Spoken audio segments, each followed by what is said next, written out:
আসসালামু আলাইকুম। সবাই কেমন আছেন? আশা করি সবাই ভালো আছেন। যে যে যা থেকে ভিডিওটা দেখছেন, ভালো লাগলে সবার কাছে শেয়ার করবেন, একটা করে লাইক দিয়ে দিবেন। আমি আজকে একটা কথা বলার জন্য এই ভিডিওটা তুলে ধরছি, সকল ভাই বন্ধুর জন্য। এখন বর্তমানে যে পজিশন দেখতেছি, সিচুয়েশন দেখতেছি, জায়গায় জায়গায় অনেক কানে ছেলে মেয়ে মাকে বাবাকে দুই মুঠো ঠিকমতো খাবার দেয় না, বাড়ি থেকে তাড়াই দেয়।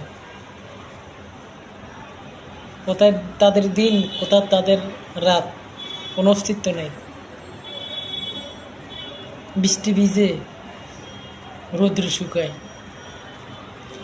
এই যে আজকে আপনি এত টাকা পয়সা মালিক, ধন দৌলতের মালিক, দালান ঘর বিল্ডিংয়ের মালিক, এগুলাকে আপনি নিয়ে যেতে পারবেন? কখনো নিতে পারবেন না। যখন আপনি ছোট ছিলেন, তখন এই বুড়া মা বাবারাই আপনাকে লালন পালন করছে, বুকে পিঠে মানুষ করছে।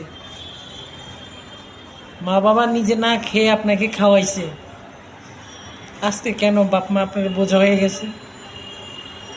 এটা কেন বোঝেন না? আপনারা তো ছেলে সন্তান আছে। আজকে আপনি বাবা মাকে যেরকম কষ্ট দিতেছেন, দুঃখ দিতেছেন, সেম আপনার জন্য এক সময় এরকম আসবে। আপনি যেরকম বাবা মার সাথে করতেছেন, ঠিক সেম টু সেম আপনার জন্য এরকম ফলাফল আল্লাহ পাকে রাখছে।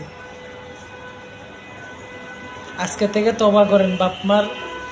বাবা মার পায়ে ধরে মাপছে, বাবা মাকে সাথে নিয়ে যান, একসাথে থাকেন, এক ঘরে থাকেন। আমি বুঝি বাবা মার কি ধন, বাপ মা কি ধন আমি বুঝি।